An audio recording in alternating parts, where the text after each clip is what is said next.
Evangelho de Mateus, capítulo 16, a partir do versos 13. E chegando Jesus à parte de Cesareia de Filipe, interrogou os seus discípulos, dizendo: quem dizem os homens ser o Filho do Homem? E eles disseram: uns dizem ser João Batista, outros Elias, e outros Jeremias, ou um dos profetas. Disse-lhe Jesus: e vós, que dizeis que eu sou? E Simão Pedro respondendo disse: tu és o Cristo, o Filho do Deus vivo. E Jesus respondendo disse-lhe: bem-aventurado és tu, Simão Barjonas, porque não foi nem carne nem sangue que te revelou, mas o meu Pai que está no céu. Aleluia. Feche os olhos, vamos orar. Pai, nós estamos aqui diante da tua presença, e eu quero colocar agora este momento especial, a tua palavra, nessa noite de ceia. Oh, Pai, a ceia é um momento especial, é um momento que nós obedecemos a tua palavra, os teus mandamentos. Oh Deus, oh Pai, a ceia também é um momento de reflexão, de autoavaliação, de nós analisarmos as nossas vidas, Pai, de nós tomarmos posições, de nós nos corrigirmos dentro daquilo que é necessário, de nós recomeçarmos. Oh Pai, e eu creio que há bênçãos especiais do Senhor para a nossa vida nessa noite, em nome de Jesus. Aleluia. Vamos ler novamente a partir do verso 13. E chegando Jesus à porta de Cesareia de Filipe, interrogou os seus discípulos, dizendo: quem dizem os homens ser o Filho do Homem? E eles disseram: uns dizem que tu és João Batista, ou Elias, ou Jeremias, ou um profeta.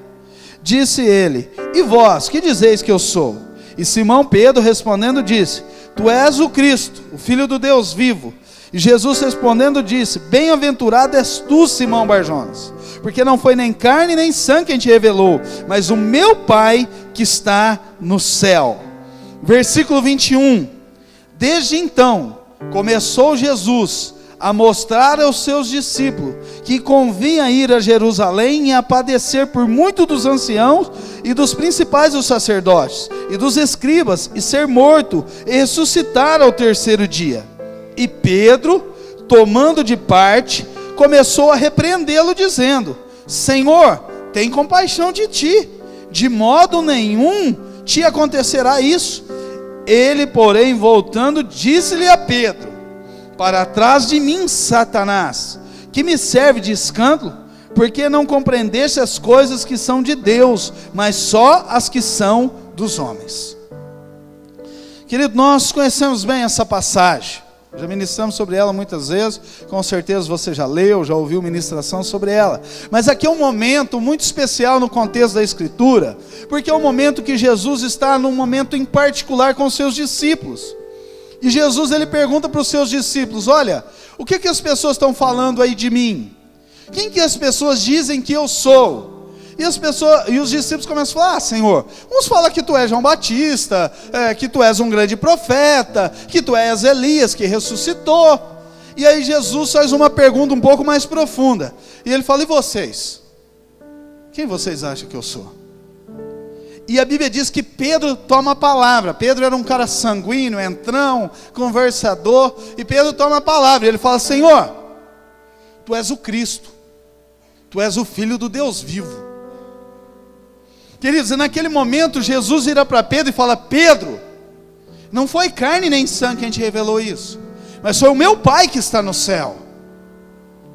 Queridos, imagine só, Pedro estava diante de Jesus, o Filho de Deus, e ele tem uma experiência dessa, ele tem a revelação do céu. Jesus afirma para ele: Pedro, isso não foi conhecimento humano, não foi sabedoria, você não leu em alguma página, isso não estava no jornal. Pedro, foi o meu Pai, foi o próprio Deus que te revelou que eu sou o Cristo. Porque até aquele momento, querido, Jesus não tinha dado a revelar aos discípulos que ele era o Cristo.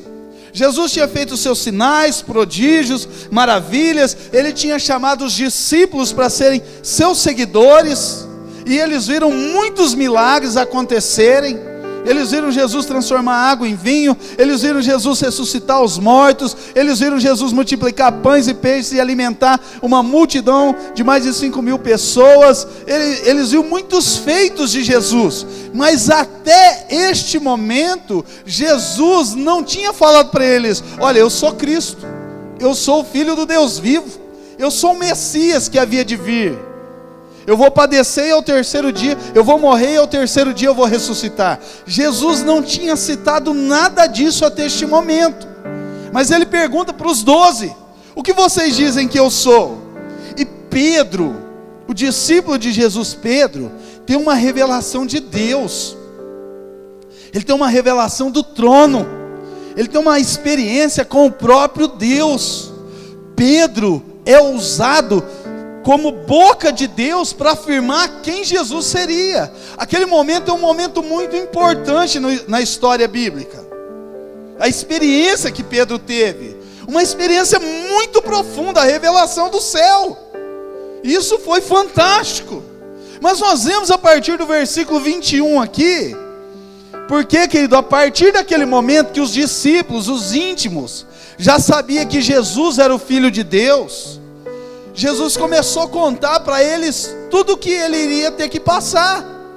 E Jesus começou a falar para eles: olha, convém que eu vá para Jerusalém, os anciãos vão me prender, as autoridades vão me bater muito, eu vou sofrer, eu vou ser humilhado, e eu vou morrer, eu vou ser crucificado, mas fiquem tranquilos, porque ao terceiro dia eu ressuscitarei. Jesus começou a compartilhar o plano de salvação com eles.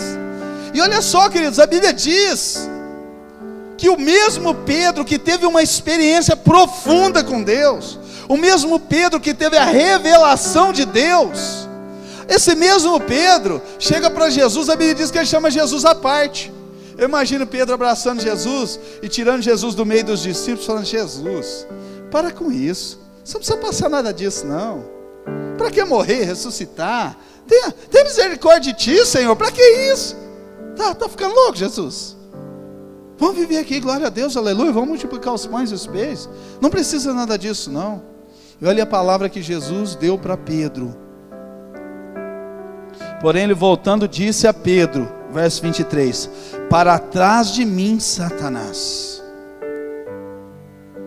O mesmo homem que recebeu uma revelação do trono de Deus, alguns dias, alguns momentos depois, Jesus estava tendo que repreender o próprio Satanás na vida dele.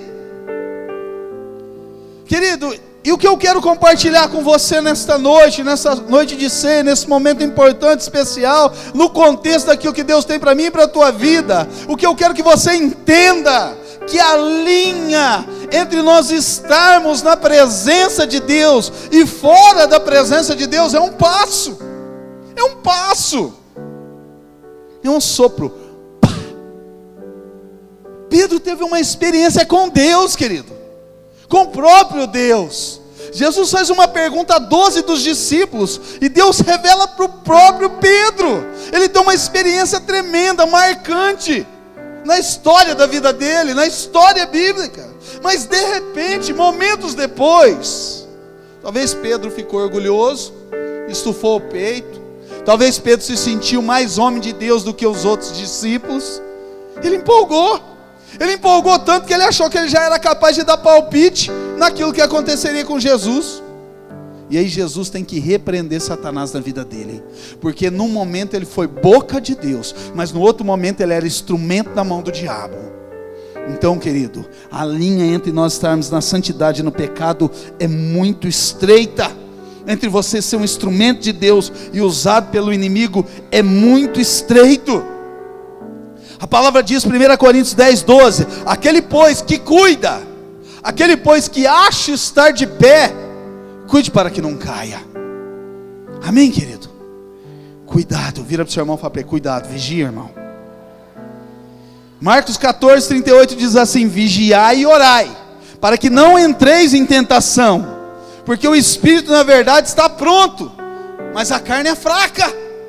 Querido, não existe super-homem, não existe super-mulher, não existe mais homem de Deus, mais mulher de Deus do que o outro.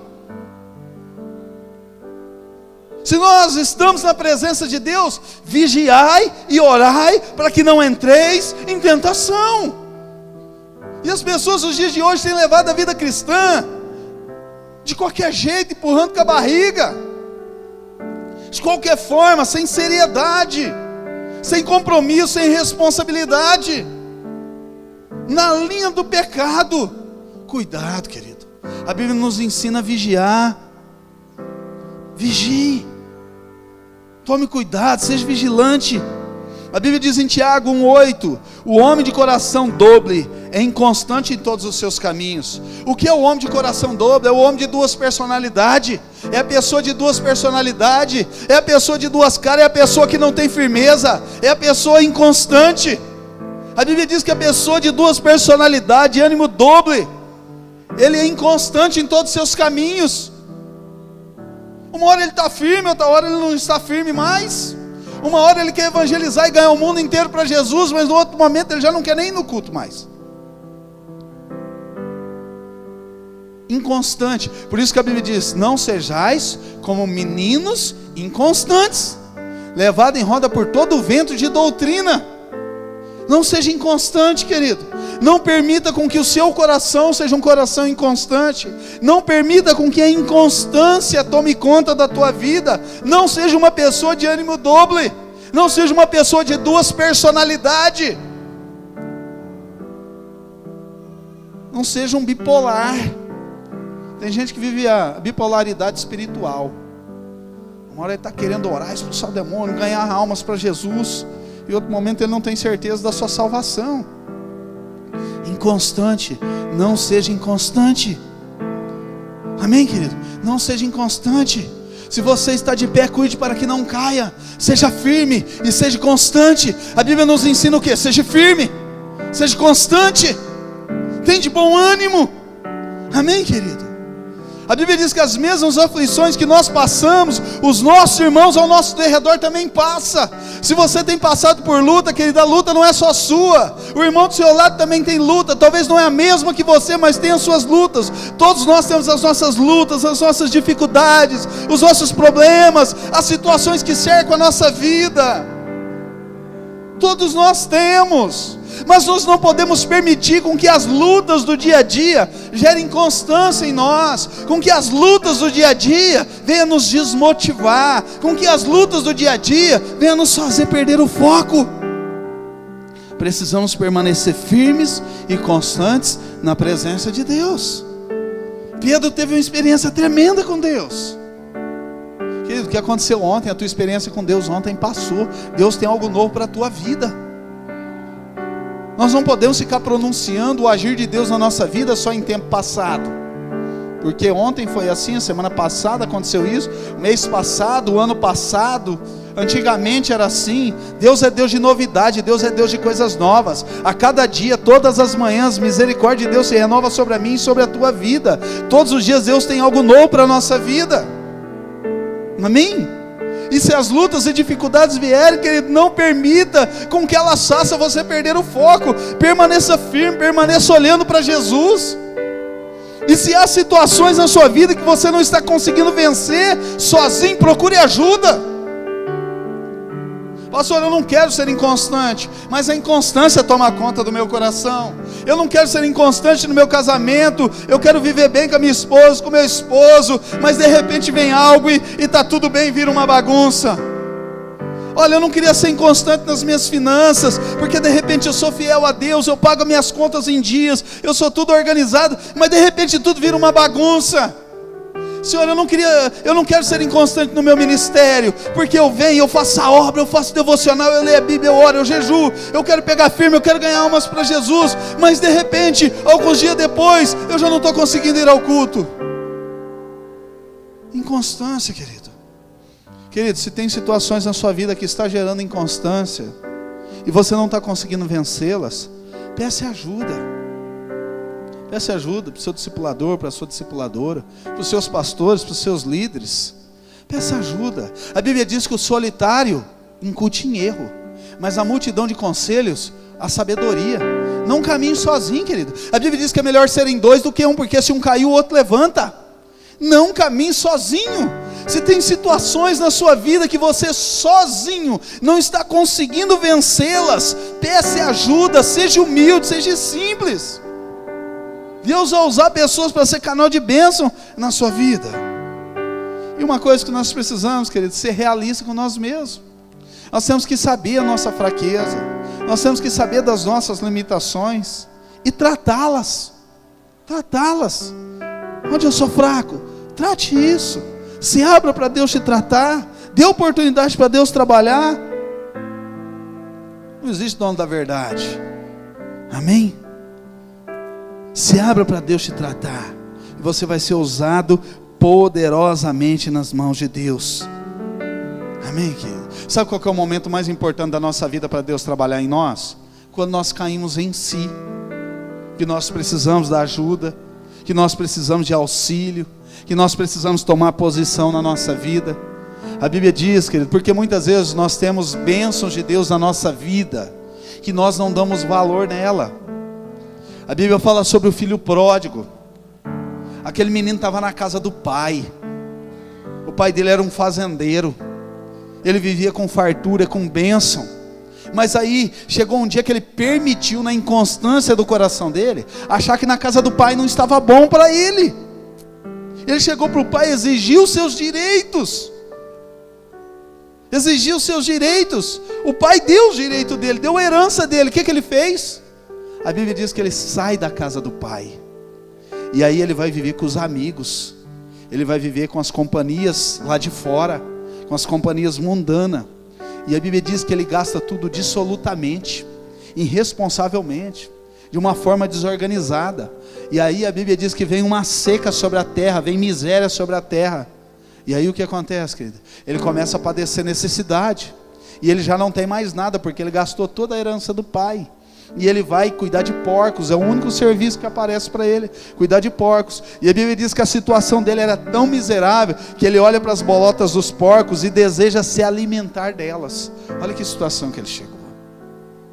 Mas a Bíblia diz que no meio dessa situação, o mais importante aconteceu. Ele caiu em si.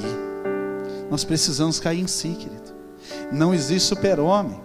Todos nós, em algum momento, nós estamos sujeitos a cair, nós estamos sujeitos a deixar a casa do pai, nós estamos sujeitos a desejar, a querer reivindicar os nossos direitos diante de Deus, diante do pai. Nós muitas vezes achamos que na casa do pai não está bom, e nós saímos da casa do pai, mas nós devemos cair em si, e reconhecer que o melhor lugar para nós estarmos é na casa do pai. A Bíblia diz que quando aquele menino cai em si, ele fala, peraí, na casa do meu pai, eu estou querendo comer as bolotas dos porcos, mas na casa do meu pai, os funcionários do meu pai comem pão. Eu vou voltar para a casa do meu pai, e eu vou falar, pai, eu pequei contra o céu e perante ti, eu já não sou digno de ser chamado teu filho, mas me faz como um do teu trabalhador, está aqui o meu currículo. E ele foi para a casa do pai, mas para surpresa dele, querido, o pai estava lá na porteira da fazenda, de braços abertos, esperando ele chegar. Porque é sempre assim que o pai nos recebe. Nós podemos sair da casa do pai e voltar todo sujo. O pai sempre vai estar de braços abertos para nos receber. E o pai recebe ele. E quando ele vai falar, pai, pequei contra o céu perante ti, não sou digno de ser chamado teu filho, me contrata como um dos seus trabalhadores. O pai dele fala para ele, você é filho. Você é filho. O pai tira o anel do dedo e coloca no dedo dele, restaurando a autoridade dele como filho naquela casa, naquela família.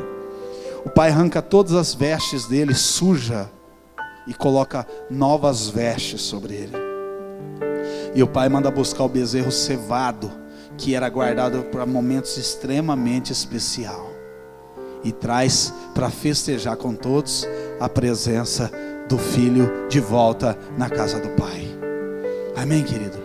Deus não tem outro lugar para você a não ser na casa do pai, no colo do pai, na presença do pai. Amém, querido? Pedro era um cara extremamente problemático, oscilava. Um momento ele estava na presença de Deus, no outro momento ele estava destruído. No momento ele estava louvando a Deus, no outro momento ele estava na lona. Mas a Bíblia diz que quando Jesus falava que ia morrer, Pedro falava, não vai não, eu vou na cruz no teu lugar. E Jesus falou para ele, olha, acho que o galo canta 3 vezes me negarás, Pedro. E ele negou Jesus 3 vezes. E a Bíblia diz que quando ele nega Jesus pela terceira vez, Jesus está no meio do pátio, acabado de apanhar, Jesus está saindo, Jesus olha para Pedro, e Pedro vê que Jesus estava ali, e ele lembra daquela palavra, e a Bíblia diz que naquele momento Pedro começa a chorar amargamente. Eu acredito que naquele momento Pedro caiu em si, ele se conscientizou de quem ele era, e a partir daquele momento, querido, Pedro não vacila mais, porque quando ele cai em si, ele firma um propósito com Deus, e a partir daquele momento ele é usado poderosamente por Deus. Nós precisamos cair em si em algumas áreas da nossa vida, nós precisamos literalmente acordar para a vida, nós precisamos literalmente tomar algumas posições na nossa vida. Jonas, querido, Deus chega para Jonas e fala: Jonas, vai até a grande cidade de Nínive e prega naquela cidade, e ele fica muito bravo. Ele se rebela contra Deus e vai para um outro lugar. Quantos de nós, queridos, já não tomamos direção contrária daquilo que Deus tinha para a nossa vida? Quantos de nós não obedecemos a Deus para viver as nossas próprias vontades, as nossas próprias paixões, as nossas próprias escolhas, e tomamos caminhos que Deus desaprovou? Mas chegou um momento que Jonas só trouxe confusão, porque quando nós escolhemos os nossos próprios caminhos e fazemos as nossas próprias escolhas, isso se dá em prejuízo, problema na nossa vida. E Jonas começou a pagar um preço muito alto, e aí ele entendeu: meu Deus, tu está dando tudo errado e a culpa é minha. O que ele faz, querido? Ele volta para o caminho que Deus tinha direcionado ele, e tudo termina bem e fica em bênção. Amém? O próprio Pedro, querido, o próprio Paulo era um perseguidor, era um homem problemático, mas Jesus aparece para ele no meio do caminho. Ele estava com cartas para entrar na casa de cristão e pedir a morte de muitos cristãos, e Jesus aparece para ele, ele cai em si, ele acorda e fala: meu Deus, o que eu estou fazendo? E aí ele diz assim: Senhor, o que queres que eu te faça? Porque ele se conscientizou que o melhor lugar para ele estar era na presença do Pai. Amém, querido? Então não sei, querido, o que tem gerado inconstâncias na sua vida, o que tem te levado a oscilar na fé, vacilar na fé. Tome uma posição hoje. Provérbios 28:13 diz: o que encobre as suas transgressões nunca prosperará, mas o que as confessa e a deixa alcançará misericórdia. Amém? Olha o que diz Hebreus 12, 1 e 2: portanto, nós também, pois que estamos rodeados de uma tão grande nuvem de testemunhos, deixemos todo o embaraço e o pecado que tão de perto nos rodeia, e corramos com paciência para a carreira que nos está proposta, olhando para Jesus, autor e consumador da fé, o qual pelo gozo que lhe estava proposto, suportou a cruz, desprezando a afronta, assentou-se à destra do trono de Deus. Sabe qual é o segredo, querido? Olhar para Jesus. Olhar para Jesus. O segredo da vitória na vida cristã, de sucesso na vida cristã, é olhar para Jesus. Se você olhar para mim, querido, mais cedo ou mais tarde você vai se decepcionar. Se você olhar para o ministério de louvor, mais cedo ou mais tarde você vai se decepcionar. Se você olhar para os porteiros, você vai se decepcionar. Se você olhar para o café, vai chegar um dia que você vai falar: que café? Você vai se decepcionar com o gosto do café. Se você olhar para esse assento, que hoje ele é gostoso, daqui a alguns anos essa espuma vai estar gasta, vai te incomodar na hora de sentar, vai te decepcionar. Você vai ver que a cada dia o chão talvez vai se encardir mais. Se não trocar o piso, ele vai te decepcionar. Aquilo que um dia você olhou e falou: que piso lindo. Você olhar e falar: que piso velho, sujo. O segredo da vida cristã, querido, é olhar sempre para Jesus. Ter os nossos olhos fixados em Jesus. Porque quando você olha para Jesus, querido, tudo é lindo. Porque quando você olha para Jesus, o olhar dele é apaixonante. Todas as demais coisas que acontecem ao seu derredor, de grandes ou pequenas, de sérias ou simples, nada abala a sua fé, porque você está olhando para Jesus. Amém? Vira para o seu irmão, fala para ele: firme os seus olhos em Jesus, sempre. Amém, querido? Olhe sempre para Jesus. Seja sincero diante dele. Sabe, querido, porque diante das pessoas nós precisamos representar, diante das pessoas nós precisamos talvez mostrar ser alguém que nós não somos, diante das pessoas existe a necessidade de passar uma imagem que talvez ela não é verdadeira. Diante de Jesus não, querido, você pode mostrar quem você é, porque Ele te conhece.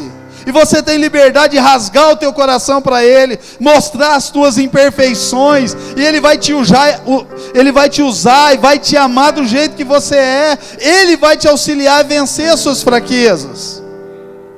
Isaías, quando o Senhor se manifesta na vida dele, ele fala: Senhor, eu sou um homem de lábios impuros. Ele rasgou o coração, ele se despiu diante do Senhor, ele expôs as suas fraquezas.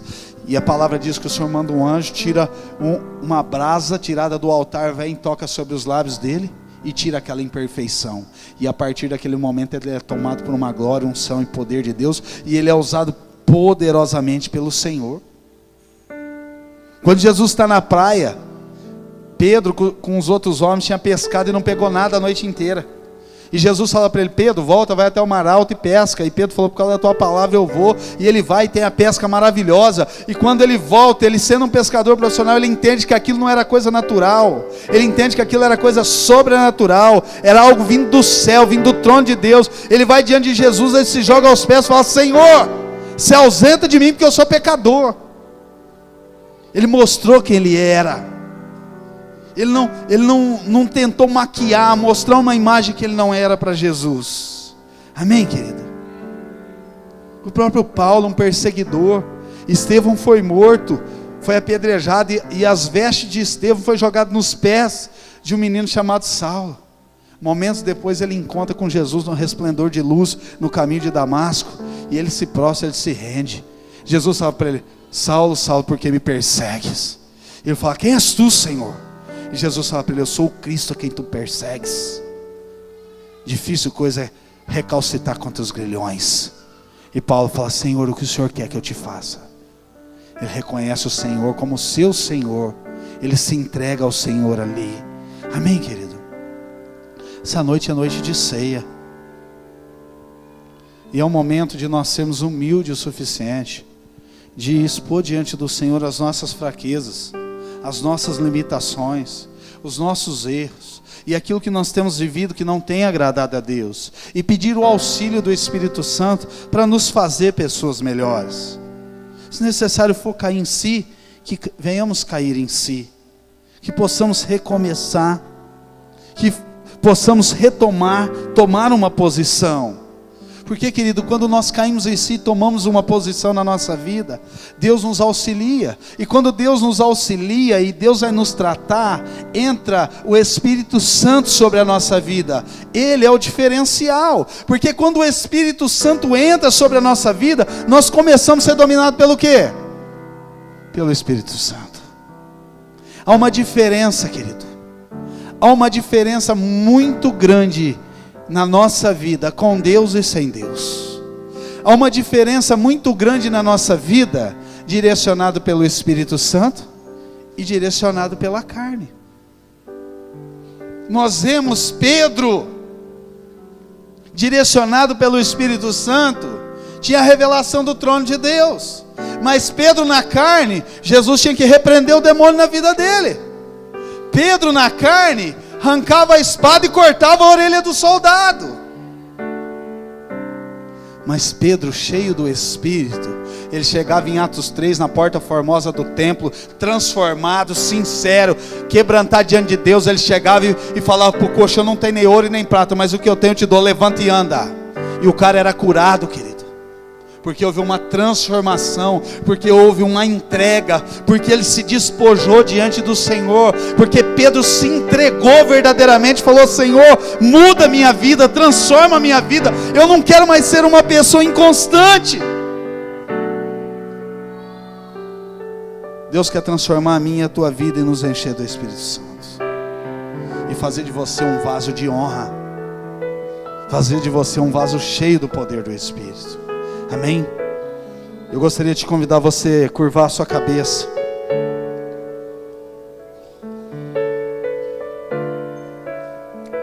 Gostaria que os diáconos se preparassem para servir a ceia.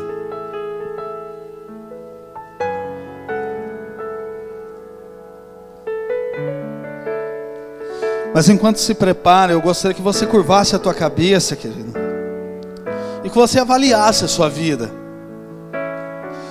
que você examinasse o teu coração, suas escolhas, suas decisões, os caminhos que você tem traçado, os lugares por onde você tem andado, a tua vida com Deus. Talvez tenha acontecido coisas na sua vida que você não aceita e você tem se revoltado contra Deus. Como aquele filho, o filho pródigo, se revoltou contra o pai, foi embora da casa do pai, perdeu tudo.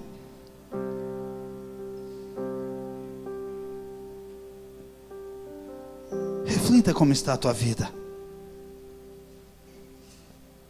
Deixa o Espírito Santo falar no teu coração hoje.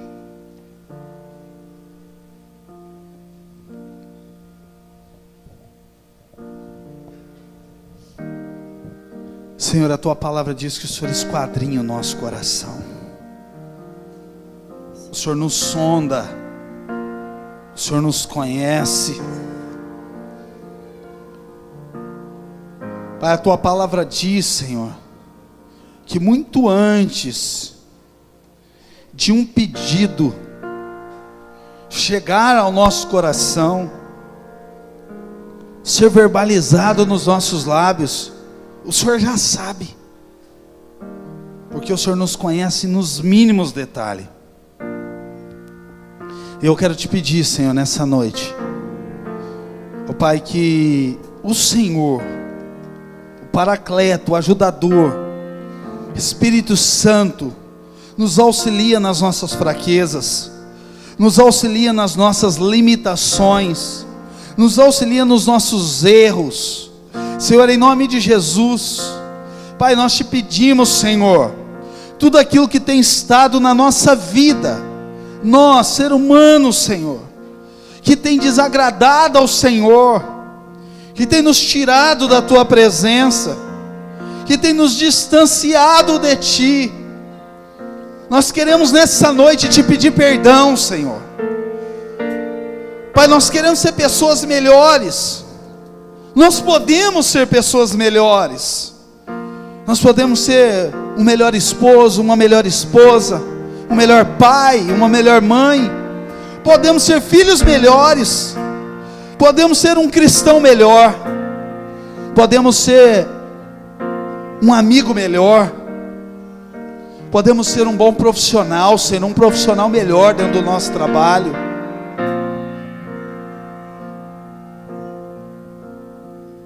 Nos ajuda, Senhor, nos auxilia pelo poder do Teu Espírito Santo.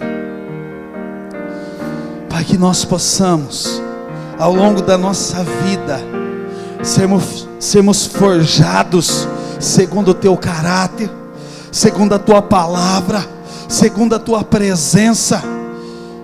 Ó Pai, que possamos, Senhor, declarar como Paulo declarou, que não vivo mais eu, mas Cristo vive em mim. Esse é o desejo do nosso coração pelo poder do teu Espírito.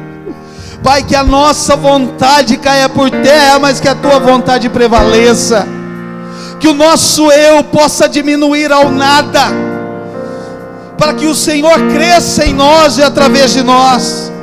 Senhor, em nome de Jesus, te pedimos perdão nesta noite, de todos os momentos que blasfemamos contra Ti, que murmuramos, que reclamamos, que questionamos. Te pedimos perdão, Senhor. Pai, te pedimos perdão, Pai, por todos os momentos que nós somos inconstantes, todos os momentos que nós nos desviamos da Tua presença, todos os momentos que nós deixamos de olhar para o Senhor, olhamos para pessoas, olhamos para situações, nos frustramos, culpamos o Senhor dos nossos insucessos, Senhor, te responsabilizamos, Pai, por aquilo que não deu certo na nossa vida. Te pedimos perdão nessa noite, Senhor. Queremos nos consertar contigo, queremos nos consertar com a tua palavra, queremos nos consertar na tua presença, Senhor, em nome de Jesus, em nome de Jesus. restaura em nós a tua doce presença, restaura em nós, Pai, como igreja, como corpo, a presença do teu Espírito Santo. Volta a dar em nós a alegria da tua salvação, a alegria da tua presença, Senhor, em nome de Jesus. Restaura em nós, ó Pai, um templo, uma morada para o teu Espírito. Mesmo sem merecer, Deus, o Senhor não desistiu de nós, Pai. O Senhor nos ama. Se estou fraco, se eu estou de Fale pé, com o Senhor. Deus me Abre o teu ama, coração para Ele. me ama tanto. Se eu estou forte, se eu estou caído, Ele não deixa de me amar, não. Sem o seu amor, sem o seu perdão, o que seria de mim? Deus me amou tanto que entregou o seu filho para morrer em meu lugar.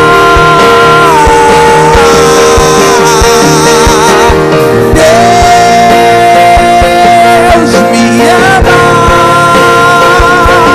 e o seu amor é tão grande, incondicional.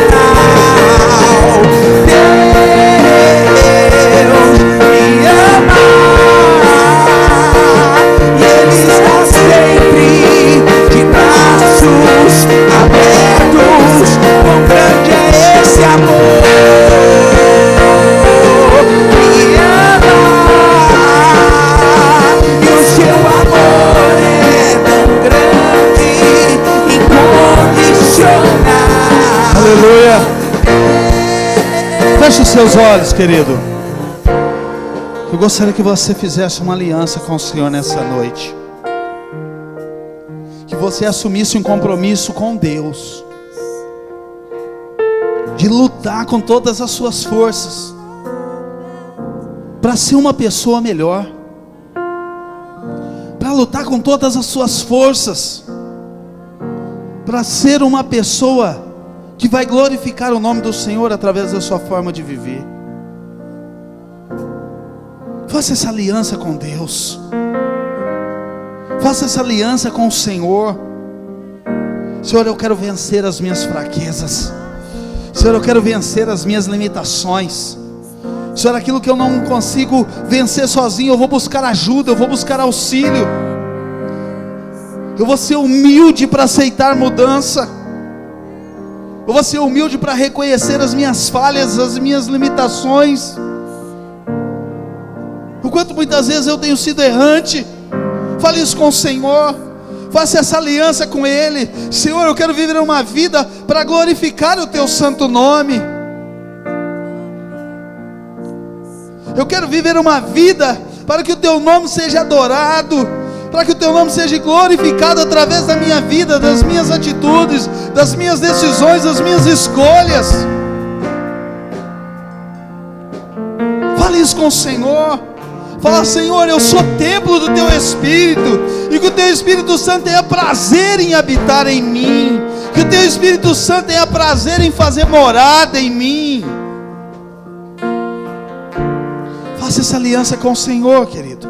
Eu não sei como é que está a tua casa, o teu casamento, a tua família, a vida dos seus filhos, dos seus pais, mas faça essa aliança com Deus pela tua casa, para que a tua casa seja um lugar de paz, para que a presença de Deus habite dentro da sua casa, para que a sua casa seja uma extensão da igreja, que a presença de Deus que você sente durante os louvores, o quanto Deus fala com você durante a palavra, isso aconteça na sua casa, em nome de Jesus.